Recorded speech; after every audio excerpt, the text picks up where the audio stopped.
and so we can be able to look back on this, possibly share it in some other way in the future.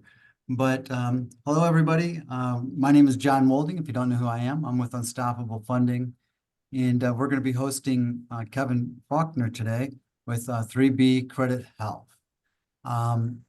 What we're beginning is a series of webinars. In the past, if you've known me for a while, we've had different educational series for showing, in the past they were about specifically about how to get ready to invest in property, to get fix and flip, to evaluate properties and so forth. This is going to be a different series. It's going to be called, we're going to call it the Foundation Series. And we're going to have different programs intentionally about once a month. And what those are going to be about are the different components that we feel are very foundational if you want to become a real estate investor. And you'll find that a number of these also carry over into your personal life. Like if you, in other words, if it's strong for this, it's also going to help you out in your personal life, in your business, and other spots. And so they're for a lot of people, different areas of these are obstacles. And what we want to do is turn them around and make them assets for you so that they actually make it easier for you. So the first in the series is going to be about credit. Now, I don't know about you, but I have not had perfect credit my whole life. Matter of fact, there's a period of time where I would have been possibly among the worst. I think that I've shared with you in the whole purpose of creating Unstoppable Funding and the series is because of severe hard times that I had, having judgments and losing absolutely everything, losing my home, and being foreclosed on, living on the street for just a very short period of time, but nevertheless, it was there. Not knowing where my next dime was going to come, my credit was smashed. Okay, I couldn't find a way through. So a lot of my intent and my passion is to help you be unstoppable. In other words, to find a way to get through and achieve your dreams, achieve your goals, and get where you want to be in life and accomplish everything, business, personal, residential, whatever.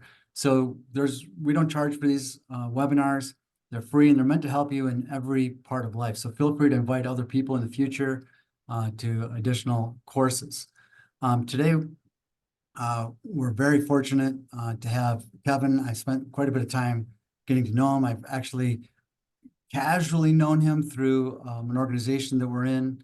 And I could see, well, this guy's for real. So I reached out to Kevin. I said, hey, it looks like, you really got a good credit program.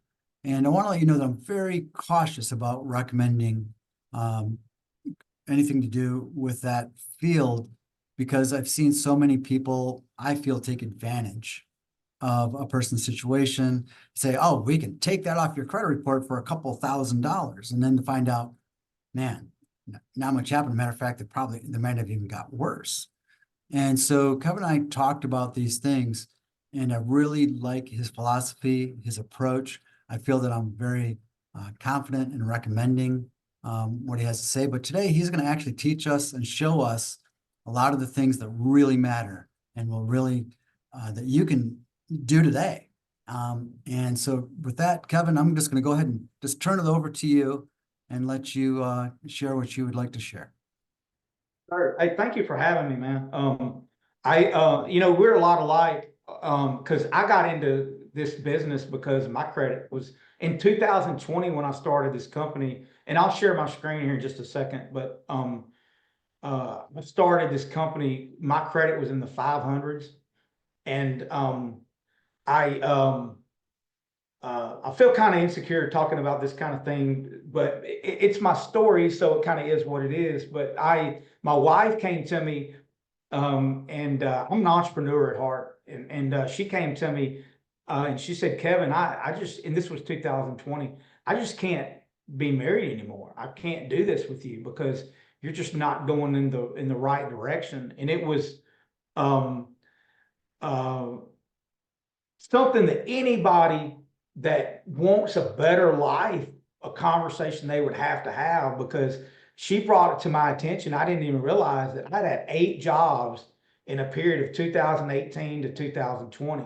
I'm a visionary. I'm an entrepreneur. I didn't know it at the time, but that's what made me start this company. And like I said, had a $50 printer and a iPhone when it started. And I remember my very first client bought a house in Corpus Christi, Texas that we worked with, and so I've been kind of hooked, ever since. And we've been able to grow. So I'm gonna give you guys a presentation. I'm gonna share the screen with you and just kind of walk through some things. I'm gonna tell some stories with it, try to make it as interesting as I possibly can. If you have questions, that what I'm going to go through on the slides takes about 30 minutes generally. And I think it's going to be some cool stuff. I'm going to kind of build with it at first. Bear with me. It's going to start out a little bit slow on some things like, oh, I already know that type of thing. But we're kind of laying the groundwork. And then what I'm going to do is slowly build up, painting the picture with the goal to make the light bulb come on, where you can take this stuff and just immediately implement a plan that'll get you moving in the right direction of an 800 credit score. And then, so if there's something I cover that you want to go back over after I go through the initial presentation, we can go back to that slide, and I'm happy to go through it. I have one goal, and that's on this call, and that's to really pour into you and for your score to get better, and for you to have a plan on how to, and that's whether you're at 700, 750 going for 800, or if you're at 400 or 500. I was at 500 in 2020, and John just said he's been there too. So if you're there, it's okay. This stuff that I'm going to show you right now will help you start getting that to a better place. So that's all we're trying to do. So after we're done, y'all write down any questions that you have, even if it's not related to what we're talking about. But if you want to talk about your specific situation, we can, and we can walk through it together. So I'm gonna go ahead and share my screen and show you guys some cool stuff here. There we go. So that's my company, 3B Credit Health, and this is what I was talking about with. I started the company in 2020 with just the iPhone and the $50 printer. And really the only reason I'm talking about this right now is just so you guys have an understanding of who I am and how long I've been doing this. So we've been at it for a while, and I've been able, like I said, been able to, since that lady, her name was JoJo, since that lady in Corpus bought that house, my very first client, we've helped over 1,000 people. So it's been really cool. The first thing that I want to go into with you guys is just some, like I said, some really basic stuff, and a credit score and a credit report. A credit score is the three digit score that that your lenders look at. And your 500, we talked about that. 600 is a fair score. And then 700, you're starting to get into a good score, and an 800 is a great score. And then credit reports, that's what's your history of credit, and what that's in your activity of credit. So a lot of times, ironically, the credit report doesn't even have a credit score on it, but that's kind of what you look like when you see. Now I'm going to go in depth with you guys, and I'm going to show you why a 700 score is not always a 700 score. And so I'm going to make that make sense, because a 700 score for a college kid or a kid right out of school is going to be different than a 700 score for somebody like myself in their 50s. So we're going to go through all that, and I'm going to take it all apart for you guys and show you kind of what it's about. But to start with, there's three major credit bureaus. And I want to give you some insight into that, who, what, where, when, how, and why of the credit bureaus, what their goal is, what their agenda is, why it's set up the way it is. And this is the reason I want to share this with you, is so that when you're making a decision about credit and what you should do moving forward, you can take this into consideration. Because if you understand the motive of all this and the purpose of it, then your moves start to make sense. You have Experian, TransUnion, and Equifax. And these three bureaus are all billion-dollar companies that are owned by shareholders. They're not owned by the government. They're regulated by the government because the government, the government gets involved in regulation and compliance and that kind of thing. So the government's involved in it. The Consumer Financial Protection Bureau, which is right now, I'm watching this thing on the day to day, and it's hard to understand exactly what they're doing. I think they're going to be completely defunct before long. When I say before long, in the next few months. I think right now they're paused on everything they're doing, but there's still several, one of them being the Federal Trade Commission, letter groups that still watch over and monitor all this stuff. So there are government entities that do watch over this stuff, but it's not owned by the government. It's a billion-dollar industry. There's three of them: Experian, TransUnion, and Equifax, and they make money a couple of ways. The first way that they make money is they charge companies to put these items on your credit. That's why they fight us so hard when we start to remove something. There's things that are in your favor as a consumer to protect you, because your credit bureau has to be accurate or it's no good. The system's no good if that information on your credit's not accurate. But these companies make money. So that's where things start to get congested, because they get paid every month for that item to be on your credit. So there's that. To make that make a little more sense, like I've got a car dealer that we work with here that sends us clients here in Waco. I'm in Waco, Texas, and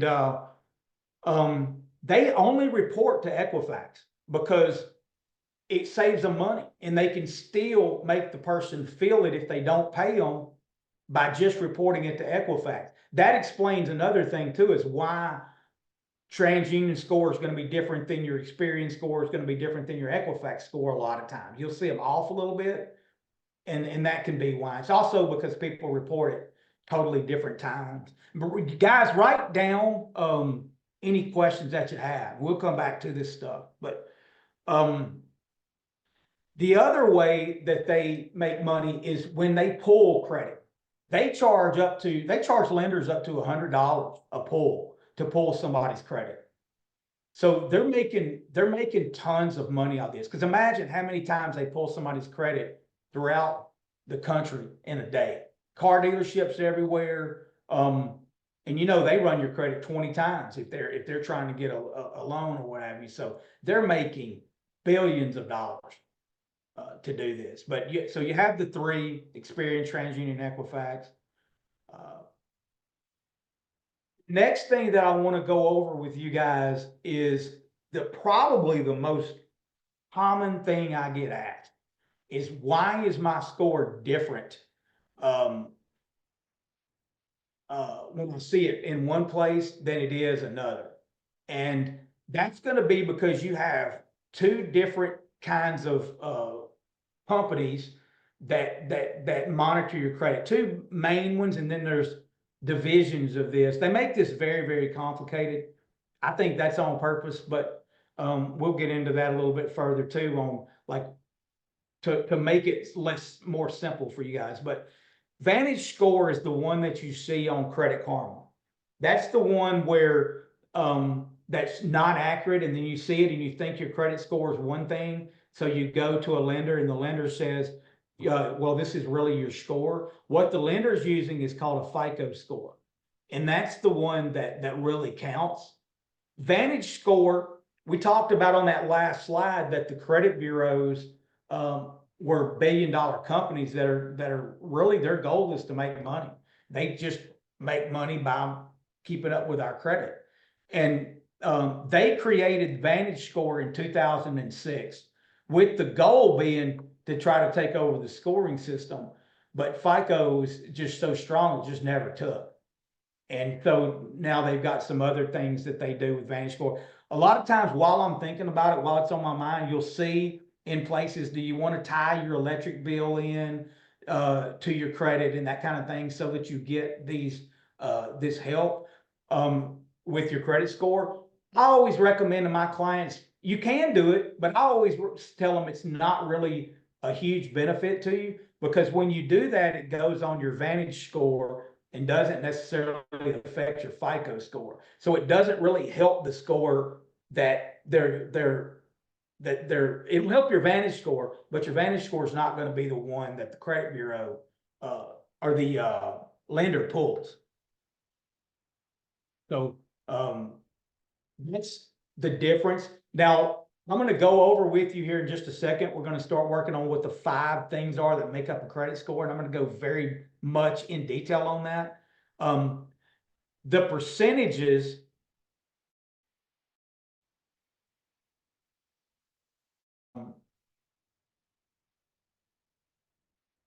your 5 things that make up your credit score. This thing's going a little, there we go. The percentages that make up your credit score are going to be different with the Vantage score and with the FICO score. So and I'm going to go over, like I said, I'm going to go over that in depth, but here's the 5 things that make up your credit score. Payment histories being the big one. It's 35%. And then utilization is 30% of what makes up your score. History or older credit or age credit is over 15%. Newer credit is over 10%. And then diversity of credit is over 10%. So these 5 things make up your score. So yeah, payment history is huge. It's over 35% of what makes up your credit score, but over 65% is what I call the strategy of credit. So payment history is the big one that is over 35% of what makes up your score.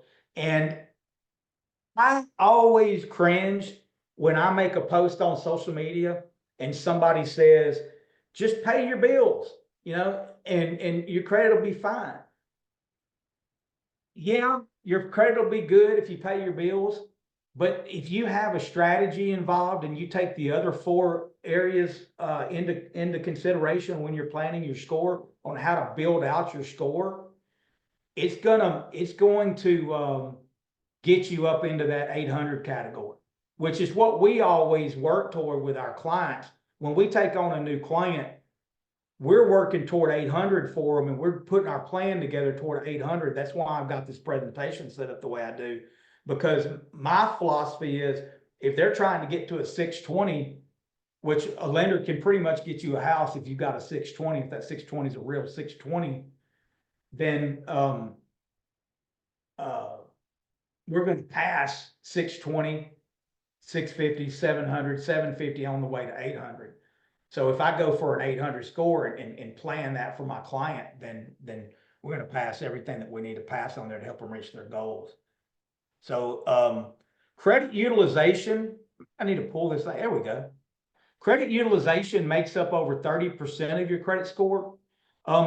Credit utilization is huge. I've got clients, I work with a lot of investors, people that want to invest in properties or do invest in properties on the regular, and their profit is in keeping their credit score as high as possible so that they can get the best possible interest rate. And so, half a point or a quarter of a point on the interest rate could really make the difference in thousands of dollars to them on an investment property. So, and that's profit, because if they're flipping a house or redoing a house, they've got to do whatever they're got to do if their interest rate's 5% or 6% or 7%. So that margin really makes a big difference. And I've seen their credit go up or down 100 points just from credit utilization. You want to credit utilization, like I said, makes up 30% of your score. You really want to have your utilization at 30% of your credit card loan power. So what's the word I'm looking for on your credit card? You have, let's say, $1,000 that you can borrow on the credit card. What's that word? Limit. Limit. Yes, sir. Thank you. So yeah, your limit, your credit limit, let's say let's say you've got 5 cards, which 5 cards, I'm gonna go through this in a minute too, is a lot. You really don't want to have that many. Ideally you want to have 3, but we'll get into that in a second. But let's say for this sake, you've got 5,000, 5 cards, and each card has $1,000 on it. So you've got $5,000 total. You want to have that utilization at an average of no more than so it would be 5,000. Let me do that 20% for you real quick, or 30% for you real quick. $1,500. You'd want to have that ideally at a total of $1,500. So you may have, one card that's got a little more on it. It's cumulative. So you may have one card that's got a little more on it, one card that's got 0 on it. As long as you're averaging that 30% or $1,500 on that 5,000 with those 5 cards, you're good. We ideally tell our clients 10%, because that's what we found with the data that's going to give you the ultimate best score. I'm well aware we're all in the real world. I mean, I got responsibilities and things too. A lot of business owners are running their inventory off of their credit cards and things like that. So we like I said, we're in the real world. We have to use a credit card sometimes for things that we have to do. But ideally, if you can, in the way to use this knowledge to make money with it is to understand that if you're going to buy something big, get that utilization down below that 10%, 30%, but ideally 10% about 2 months before you're going to make a big purchase, so that your credit has a chance to get up there. So that you can maximize and get the lowest possible interest rate. So credit utilization's the second one. It's huge when it comes to that. Like I said, write down any questions, please, and we'll walk through it together. So age credit makes up over 15% of your credit score. Age credit or older credit is the example with that would be if you had a credit card that was 10 years old. My wife and I always tell this story. Before I got into credit repair, this was probably 2018. We didn't understand how credit works. I mean, I already said I was in the 500s during that time with my credit score. I didn't even really value a credit score. I just didn't see it that way. But we had this old Walmart credit card, and that card was over 10 years old. And we thought, we don't really need this Walmart credit card. We don't want to pay interest on it. I mean, we could just, use another credit card if we want instead of this one. And so we cut that card up and or canceled it, and my score dropped 40 points over doing that. And it was because if you're looking at this, that was an older card. It was about 10 years old. It was a card that had been paid on time. So you had the 35% payment history. And it was also, the utilization was good on it. So the utilization was about 10% on it. And so that card met it also met diversity of credit, which we're going to get into in a second. So that card met 3 of the biggest categories as far as what makes up my score. And then when I canceled it, all 3 of those aspects took a hit of my credit score. That's why my score dropped so much. So you want to be very intentional about not letting a score get canceled on you or canceling a credit card. And if you do it, you want to time it right. You want to time it when you know you're not going to need your credit, so that you have time to add some of these other aspects that I'm going to share with you in this training, so that you don't get hit at a time that's not in your best interest to get hit on credit score for stopping a card.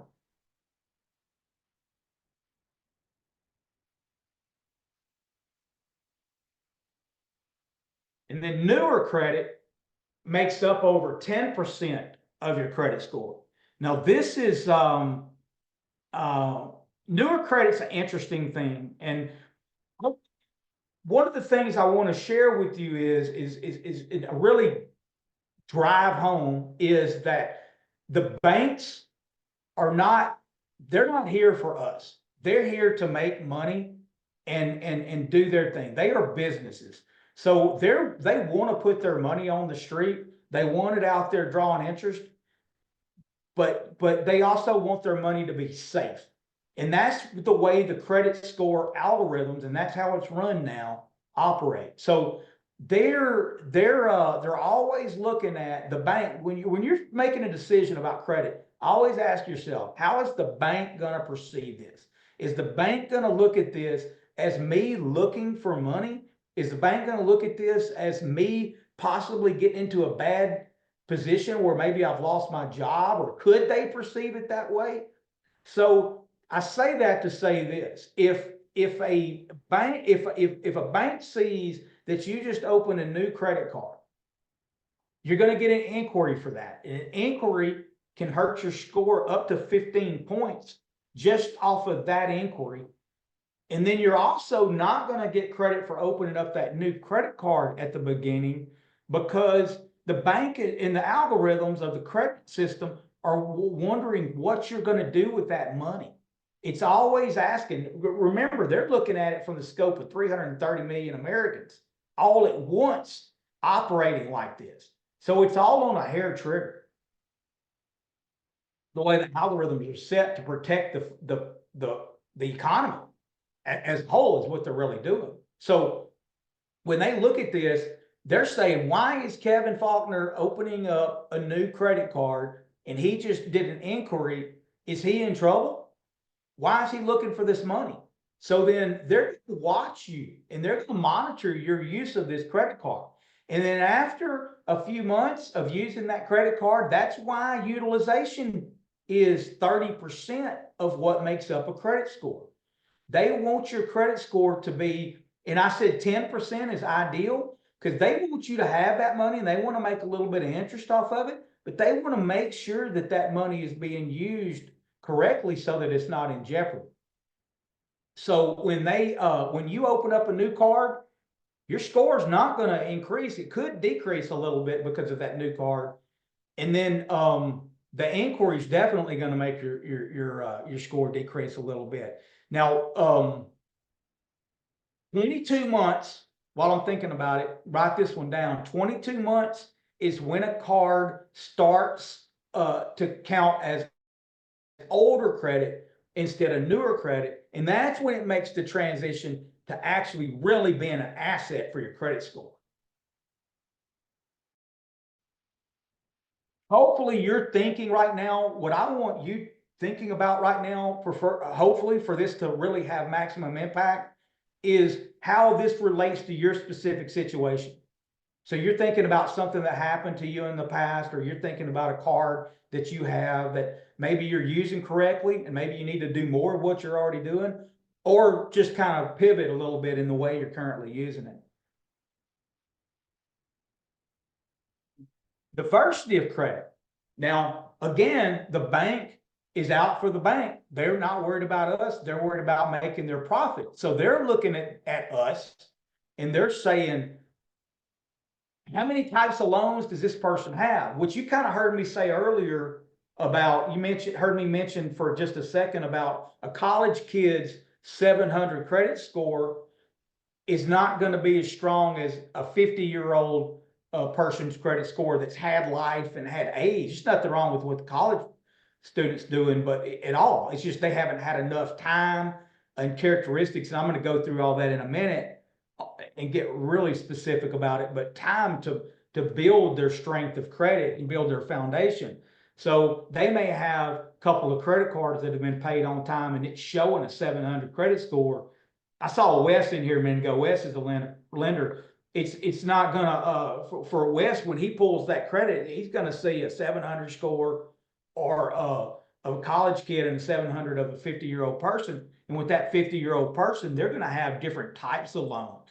And that's why diversity of credit makes up a big difference in your score. So it's 10% of what makes up your credit score. So you're looking at installment loans, loans with a fixed payment schedule, mortgage, auto loans, personal loans. Let me go back. There we go. So personal loans. So I get a little. It's weird because I'm trying to look at you guys like I'm looking at John right now Christopher Smith and some of you guys, so that I feel like I'm talking to somebody, because it's weird to me whenever I'm just talking to the screen. So, but when you're doing these installment loans, like my wife and I bought a washing machine just a couple of days ago. It's supposed to be delivered later today. We needed a new one. And that would have been a good thing if you need an installment loan, to just go down to your bank and say, hey, I want to finance this, whatever it was, $1,000, maybe, I don't know, $1,000 to get this thing for my house, and I want to use what's in my checking account as collateral for it. And so that way you can actually get that installment loan and then once you pay it off, it's paid off. You can have it for 60 days and then pay it off. Well, that shows up on your credit and really helps with that installment loan. So if you're trying to get your score up, that's definitely a way to do it. And then revolving lines of credit, that's going to be your credit cards, and where you borrow against with a credit limit repeatedly. You can get those revolving loans, but those types of loans, credit cards fall under this, or different type, but you need those. Open accounts like cell phone bills or utilities that require regular payments. Those cell phone bills count. Those types of things, you want to have those, especially if you don't pay them. They really count, because then they get on you as a negative. But you want to have some open accounts. You want to show that you can pay these things. Shows lenders that you can responsibly pay off several different types of loans. One story I like to tell on this real quick is when I worked at a car dealership. Remember I said I had 8 jobs in a 2-year period? So working at a car dealership, you pull a lot of credit, obviously, because you're trying to see if somebody's able to qualify for a car loan. And I remember the managers look at someone's credit, and this is before I truly understood it, but they would say, oh, well, they haven't paid a lot of things on their bills, but we still can probably get them financed because they have a good car credit. And even though they've got these maybe this bill with AT&T or whatever that didn't get paid, or they've got a few other things that didn't get paid, but they've paid their cars on time. So a lot of times, because remember, banks are always looking at knowing if their money's safe, they'll look at it and say, well, he's always paid on his cars on time, so we can possibly have a better chance of getting him financed with a car loan. But if you haven't paid other loans, you've paid your car, but you've been late on the mortgage. By the way, the worst thing that you want to do, if everything ever hits the fan and you're just in a bad spot with your loan, with your money, and you've got to let a few things go, it happens to all of us. We're all here in the real world. Make your mortgage be the last thing that doesn't get paid. Because if you ever have to refinance your house and you got a late pay on your mortgage, it's not happening. Not in the first year or two.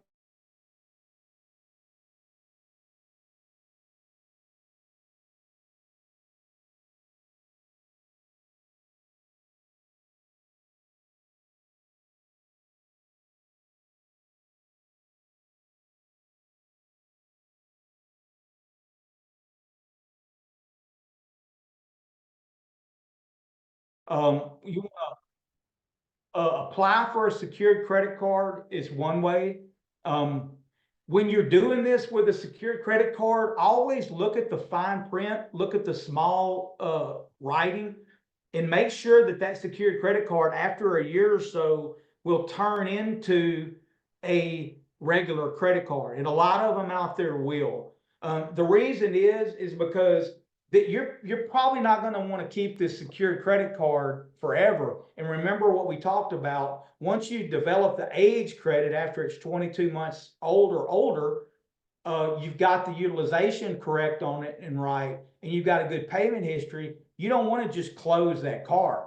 Well, you're going to start getting to a point where you have credit cards that get you points, get you free air miles, free hotel stays, and all that good stuff once your credit gets up well into the 700s. And so you're not going to have much use. That secured credit card is going to be kind of like that Walmart card was for my wife and I. So you want to be intentional with this and use all the equity you can out of these moves as you're building your credit or your child's credit. Have someone with a good score add you as an authorized user to their credit card. That's actually how my wife had done with me on that Walmart card I was telling you about. She just added me as an authorized user. That's something we do a lot of times. We recommend to our clients a lot of times to help them immediately. That's a great hack. It's also a good way to add your kids so that they can start developing credit. A lot of cards out there will let you add a 12-year-old or older on those cards. Well, they get it retroactive. So if you've got a kid and you don't even have to know they're on there. You just say, I want to add this person, and you put their social, give them their social, and they'll add them as a user. They never even know they're on that card.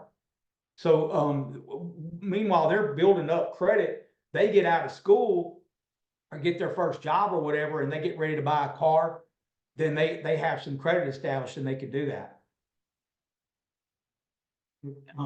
Have somebody co-sign for a small loan for you. I mentioned the washing machine is a great example. That would have been perfect to have somebody co-sign for that loan, and then I go pay that loan back. Now I'm building up diversity of credit as well as building up my credit. So that history of that loan would help me tremendously as we're going this. Banks. I wanted to also take just a minute and show you guys a couple of banks that you're going to see. And then I wanted to suggest this Apple Card. I'm not affiliated with any of this stuff at all.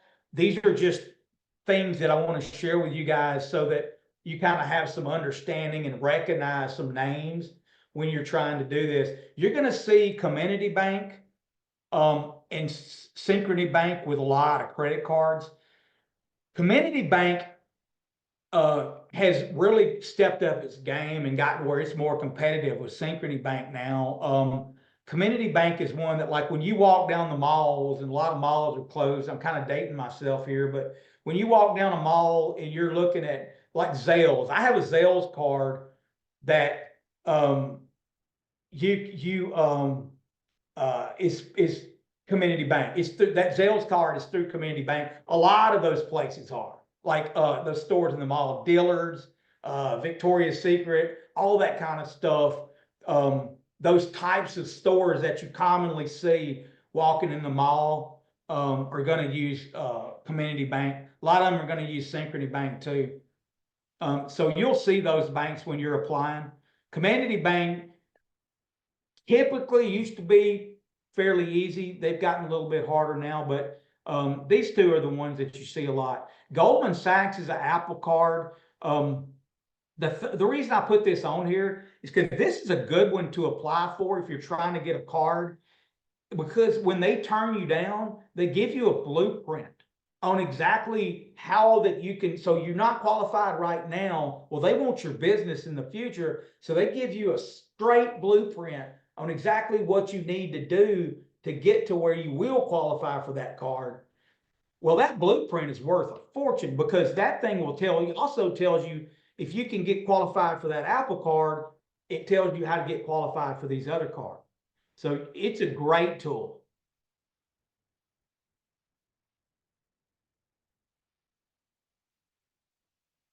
Here's 3 cards and like I said, I'm not affiliated. I don't make any money or anything. I don't have any skin in the game on if you go for these cards, or if you just go into Chat GPT and get real specific about your situation and ask it what cards you can qualify for. And then ask Chat GPT. Ask me any questions that you need to ask me so that you can help me determine the absolute best credit card I need to get. But here's 3 that are pretty easy to get and qualify for. They're secured cards to get started. And then one that's an unsecured card for if you have really bad or poor credit. Mission Lane is one that's pretty common and pretty easy to qualify for. No, I had a Mission Lane at one time. I don't anymore, but I had one when I was rebuilding my own credit. So you guys take a picture or screenshot any of this, please. So now now we're getting into my two favorite slides on this presentation. And I'm gonna wrap this up in a few minutes and we'll go over any questions you guys have, or if you guys want to discuss your individual situations, I'm very happy to do this. Hopefully this has started to make sense. You're understanding the 5 things that make up your credit score, and you're understanding some of the characteristics and detail as it aligns with you and your specific situation, what you need to do or not do moving forward. Here's trying to make it make even more sense and come together, bring it together. So the average debt per household of an 800 credit score is $150,000. So that's a sweet spot for an 800 credit score, because too much debt hurts your score. That's DTI, but you need enough to show that you do in fact pay your bills. And so when you're starting to look at this and you're looking at, okay, we know that 800 credit score requires age credit or older credit. So the person's had credit for a while. We know that they've paid bills on time. We know that they've got diversity of credit. We know that they've got good utilization. We know that they've used those characteristics. So with $150,000 in debt, that means if your house is average value of $300,000, then you're going to pay a lot of your house off. You're with $150,000 in debt. You're going to have maybe a car that's paid off and another car that's not. You're going to have maybe $10,000 in household credit card debt. So that's where they're getting this number from. And when you think about it like that, it makes it all make sense. And then the oldest active accounts average of 22 years for folks with what I call a true credit score, 800 credit score. Means you've had some age credit. You've got some age underneath you if you've got a real credit score. I see some people every now and then that'll be in their late 30s or whatever that'll have a 800 credit score. I've seen some people in their late 20s bump 800. You can do it, but you got to have a lot of activity and it's got to be really strategized really well. My dad is 81 and he sent me a picture the other day of his score. To my knowledge, he's never missed a payment in his life. He has always had an 800 credit score, but he's never hit that 850 because of inquiries or things like that, because he's always done a lot of business. So it takes a lot for everything to come together to hit a 850, and then it's real hard. My wife did it recently. Moving in that direction. I'm not there yet, but consumers with 800 plus credit scores have an average of 8.3 accounts.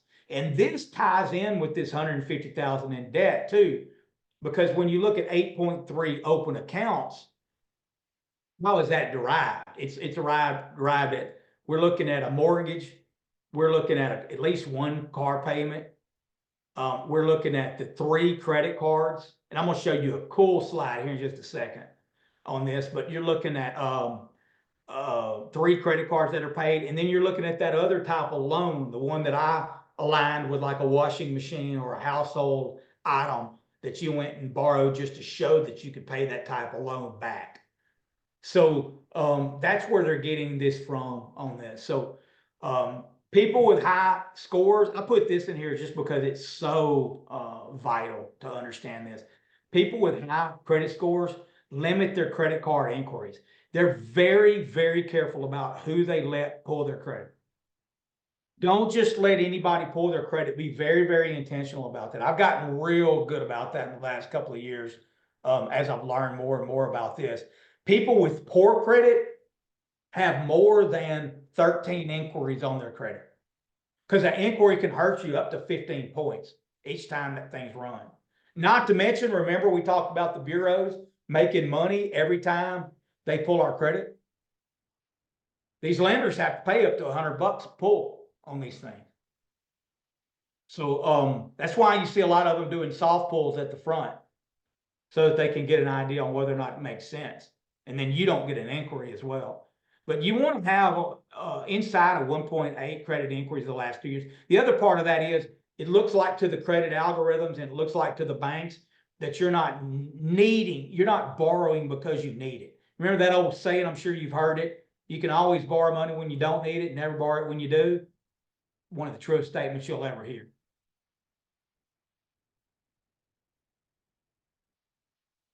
This is a really cool slide. This is one you want to take a screenshot of or take a picture of. If you look at this, and I'm going to kind of walk through this with you just so that if some of you are looking at it going, what the heck is that? It'll kind of make it make sense. So what this is showing you is the number of credit cards that you have. There's a point system to this. So you've got a 500 credit score, 600 credit score, 700 credit score. This is a breakdown of how they get to that. So that 500, 600, 700. So if you've got one card, you get 22 points toward that 700 credit score. If you've got two cards, you get 30 points toward that 700 credit score. Three cards, 40 points towards that 700 credit score. Here's where it gets kind of interesting. You open 4, it drops down to 30. 5, it drops down to 20. The reason that is, the bank is always protecting their money. If you've got too many credit cards out, that's a lot of balls in the air. If you lose your job or something like that, you may want to pay back these other 4 credit cards and not pay back ours. So we're not gonna loan you that money, or we're not gonna give you as much of a maximum on your credit card limit. So number of months you've had in file. So this is where we're giving you hard numbers that you can implement toward your score that back up what we've been talking about. So number of months on file, how long you've had your account. If you've had your account, that actually should be less than, I need to fix that. I'm sorry about that. So less than 12 months, you get 12 points. 12 to 23 months, you get 35 points towards your score. 24 to 47, 60. This is why I was telling you, you want to be very, very intentional about what credit cards you take out. And if you take out a secured card, you want to take out a secured card that's going to turn into a regular card so that you start getting these points. Because if you close it, because the card sucked when you took it out, and you no longer need it, you're going to lose all this traction. So 48 points, 75 points, 48 months rather, 75 points towards your score. I kind of nerd out on this stuff. Sorry about this. But so number of months since most recent bank card opening. Don't apologize, Kevin. This is like the best stuff. This is the part that blew me away when you showed me this. Yeah, I love, man, this is where, hopefully it's all coming together. And if it doesn't, we'll answer some questions and make it come together. But yeah, man, this is so number of months since most recent bank card opening. This is where you're seeing 6 to 11 months, you get 25 points. 0, this is where I said it takes a card. It doesn't necessarily help you immediately when you open a card. This stuff has to marinate to get optimum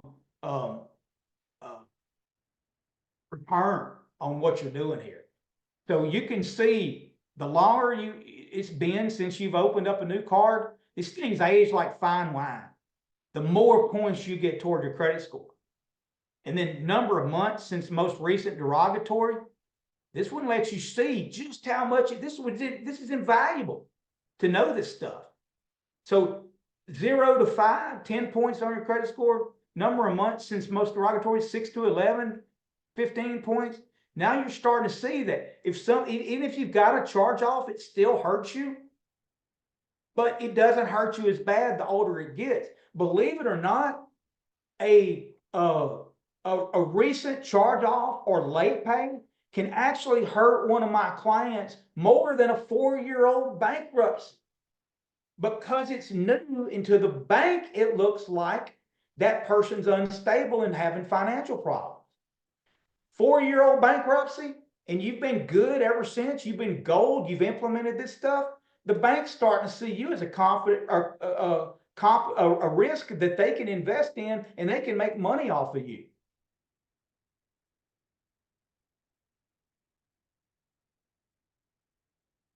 So this is me, Kevin Faulkner. Hope this has helped, and we're gonna stop this in just a second, and I'm gonna unshare my screen, and then we can come back to it if you guys want to. But if somebody wants to book a call with me, and go over your situation, I'm like I said, I really want to pour into you guys, so I'm happy to help you any way I can. We remove negative items. That's what we do. We're good at it. I've got tons of testimonials. You'll see them in my website. Or here's my information, but I'm always here to help you. So hopefully this thing has helped you guys. I'm going to stop sharing for just a second, but we can always jump back into it.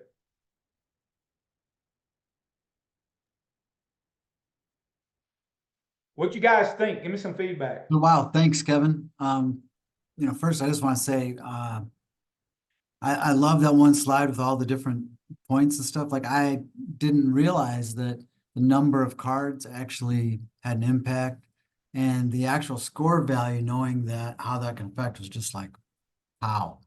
I think a lot of people, I have like 8 credit cards. yeah, so how would so take somebody like Sarah, how would your company does a service when people, don't just only give it for free. So what do you guys do when you work with people? Like, before I get into any other questions, just curious. When we're helping a client, what Yeah, exactly like, do we do let's for the say client? let's Sarah just said, well, I got 8 cards. Let's say she's trying to increase her score. And so if a client comes to you and they want you to work with them, what happens? I mean, do you just ask, I mean, I can tell, you already told me when I first talked to you, that you're free to share information wherever you can, but like, how do things, I mean, do you help with like judgments and collection accounts and things like that? Sure, absolutely. The first thing that we do for our clients is we put together what's called a credit success plan, a 3B credit success plan. My company's called 3B Credit Health, 3 bureaus. That's where that comes from. We'll put together a 3B credit success plan for each individual client based on the 5 factors of what makes up a credit score. So we're going to outline for you what negatives are on your credit, what we're going to do to remove them for you, and the plan of attack. And then we're going to coach you on the 4 other areas. So if you've got 8 credit cards, we want to develop a strategy on it. Might not make sense for you to do anything about that, or if you do, you want to be very timed. It all depends on what the goals are on those. I mean, I've got my name on probably 8 cards at this point, just as an authorized user on some. But if I were to remove my name off of them, which wouldn't be a problem, I don't know that my score would actually be, it would be worth it to remove, because it may not be strong enough in some of the other areas. So what we're going to do is we're going to go look at that for that client and assess exactly where they're at and what makes sense for them based on what their goals are. And then we'll make recommendations on where you need help with diversity of credit, where you need help with older or age credit, and just kind of break it all down for you. What you're doing right, what you need to keep doing, and then what you need to make some changes on. Great. Does anybody have anything directly they want to, I mean, I have general questions I can say, but does anybody have anything that they would like to ask Kevin, they feel confident enough to share, that they would like to? Yeah, Kevin, quickly, a debit card, does it benefit you at all in any of this scenario? A debit card's going to be its own thing because that's tied to your bank and it's not really credit. So no, the answer to that's no. Great. Now, Cheryl, you could get, and correct me if I'm wrong, you could get a secured credit card, which means it's backed up by cash. You can do that, and you can also borrow against your money in the bank. So like I was saying, if you got $1,000 sitting in a checking account and you wanted to go borrow $1,000 and pay that $1,000 back just to use that to build. If you got that $1,000 sitting in the bank and you know it's going to be sitting there, it might make sense to go just borrow that $1,000 and just pay it back so that the bank reports that to the credit bureaus. This book I read whenever I was a kid, actually, by this guy named Russ Whitney. He was a real estate guy, and he talked about that when you're starting to develop your credit, that's how you want to do it. Alan asked a question here. He said, what things will prompt pulling credit? So Alan, do you want to unmute yourself and maybe explain more what you're asking in the scope? I think that obviously applying for credit's going to. I think you're asking what things would prompt it that you wouldn't ordinarily expect. Yeah, Kevin, you mentioned something about the pulling of a score would affect your credit perhaps negatively, right? It's not like a soft pull.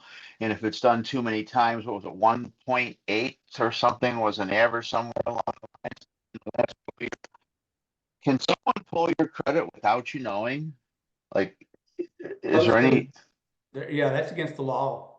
Okay, what if I am wanting to raise a credit card limit, which I wouldn't do? Will that prompt your credit card company to pull your score? And would they do that and tell you they're doing it? They'll randomly do what's called soft pulls on your credit, but they've either got something in writing that they made you sign before you got the credit card to protect them against that, or it doesn't affect your credit at all. But they're trying to protect their money. So what they'll do, when you see people just get hit in their credit, I see this a lot with business people. They'll have a $10,000 limit or even more, $100,000 limit. And then American Express was bad about this for the last couple of years.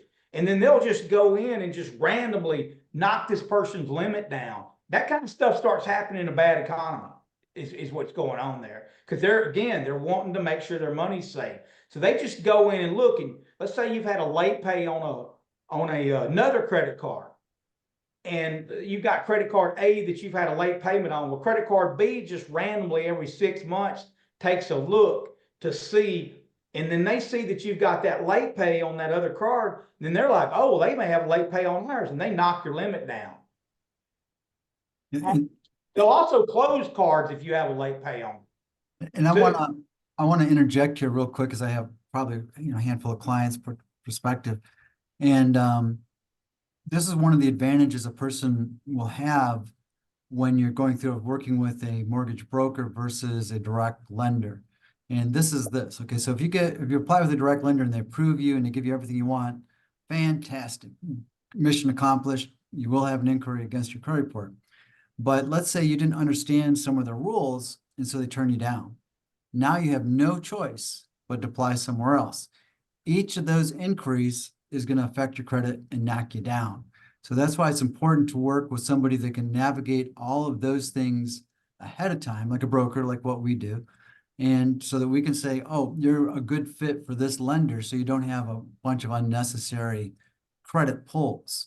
And what Kevin was describing too, like going to a car dealership, they can pull an enormous number of inquiries. Now, I think that some of the rules, and Kevin, correct me if I'm wrong, but I think for both mortgages, for personal credit, and for cars, there's a period of time where they don't necessarily count as an individual one. Do you know what those time frames are?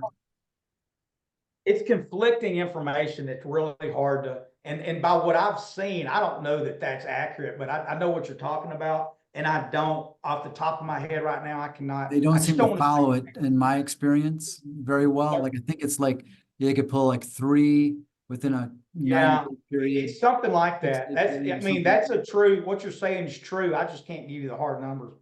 Yeah, okay, gotcha.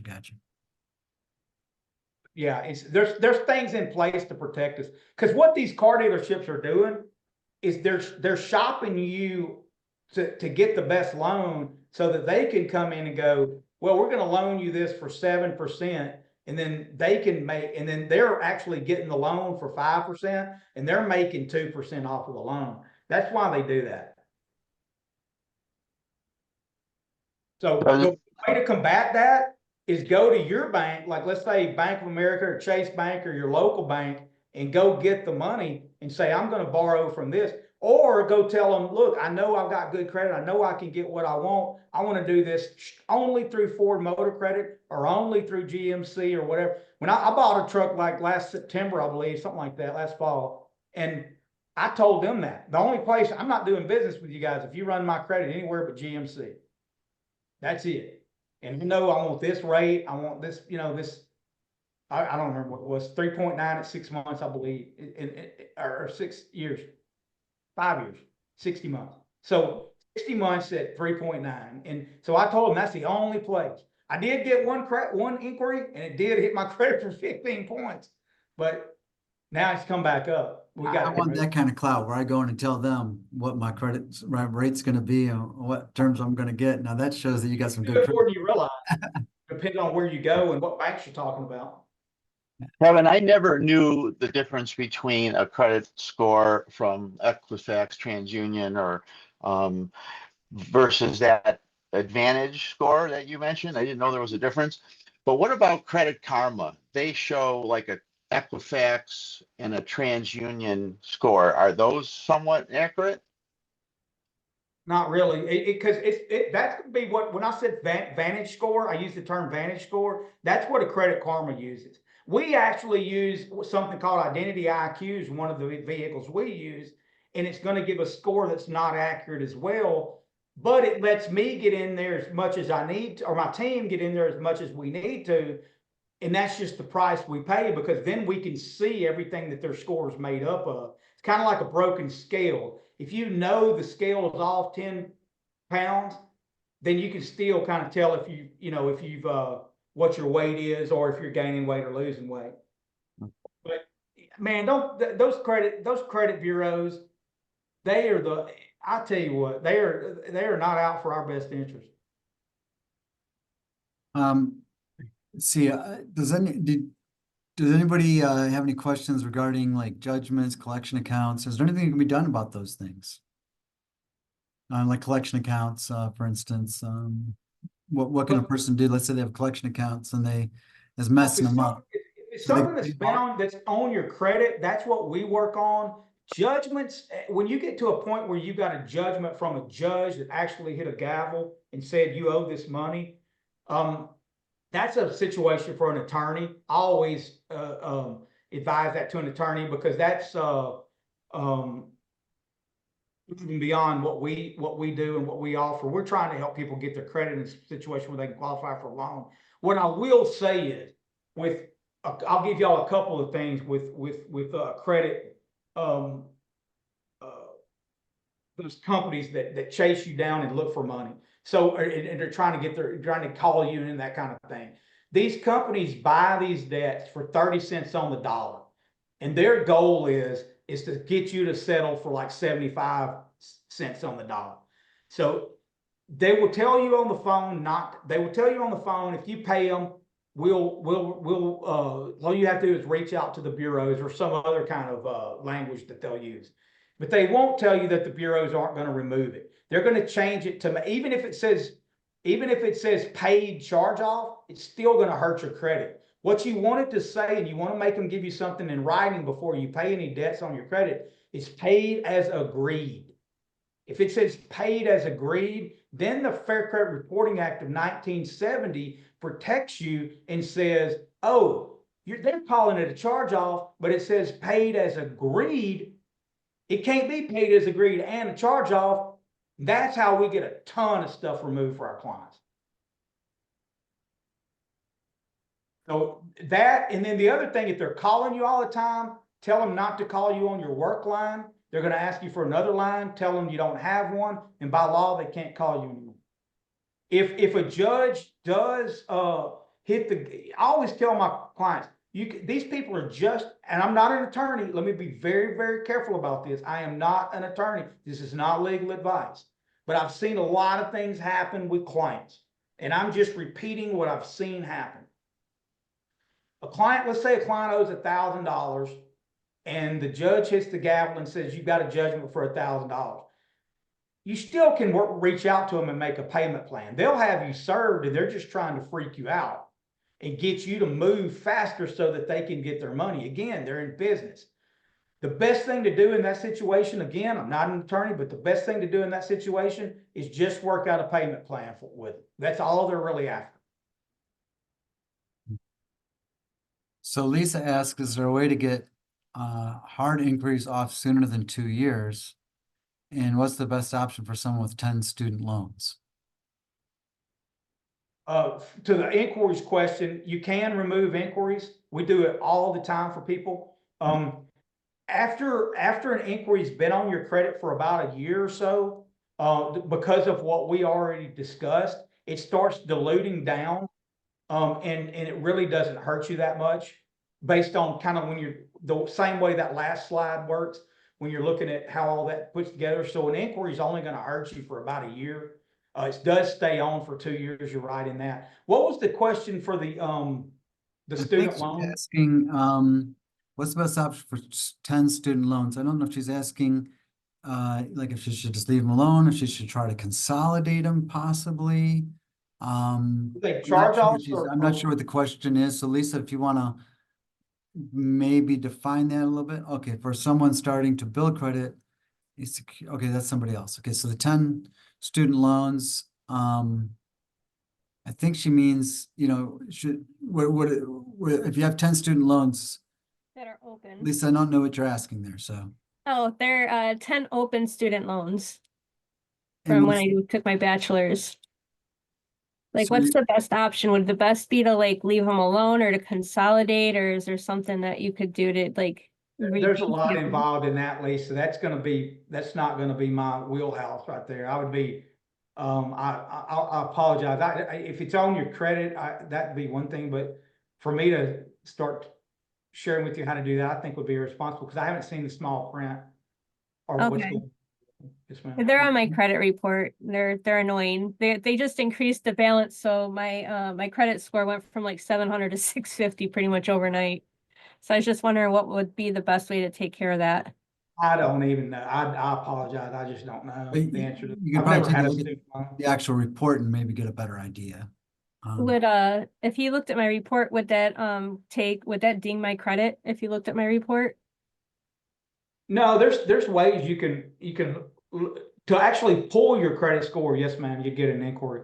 But Okay. there's ways to get a snapshot and just look at it and go with the Vantage score like I was talking about and see it. But to look at your actual FICO to determine from a lender standpoint if they could help you would hurt you for an inquiry.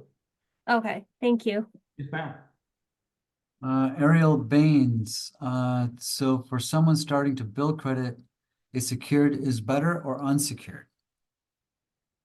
If you can qualify for a secured, go for the secured, but you want to be careful about that and shop around a little bit, and look around, be patient, do your due diligence, because you want to get something that you're going to want to hold forever, preferably, or at least for enough time to leverage it into helping you get your score up so that you can qualify for even better card.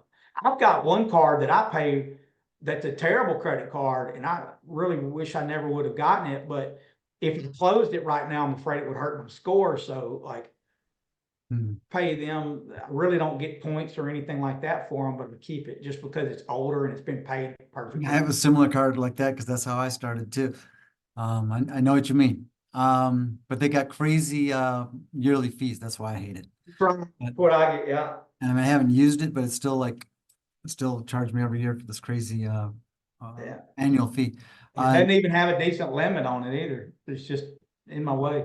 So both credits will, if you can get secured or unsecured, they both will help your credit from the payment history and your balance versus your. Sure, absolutely. But make sure though, if you get the unsecured, that or the secured rather, make sure that it will turn into an unsecured, and you just have to read the fine print on that. Oh, nice. I didn't know they could do that. That's cool. Make sure that way you're being intentional with it and you're not getting that card that's just going to be worthless as soon as you get your score up to where you don't need that card anymore. Awesome. So Nico asks, he said, is it true that some things drop off your credit report after 7 years? If so, what are those things that drop off? Repossessions, medical bills, what? Yeah, all of it should. Bankruptcies a lot of bankruptcies will take 10 years. But any kind of charge off that gets on your credit is supposed to drop off after 7 years. There's a lot to this question because sometimes things can be sold and they get duplicated on your credit, but by law, that's not supposed to be the case.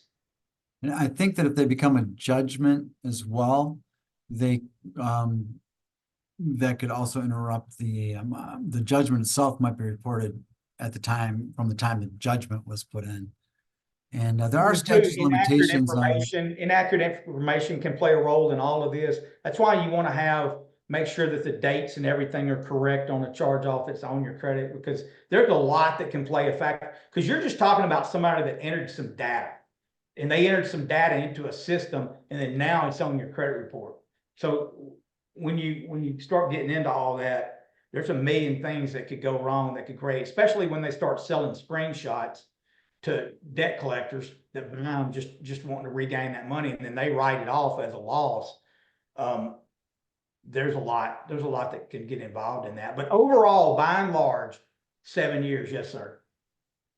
All right. Thank you. I don't know, give everybody one more chance for one more question, and then I think we're at the end of the time period that we set aside for it.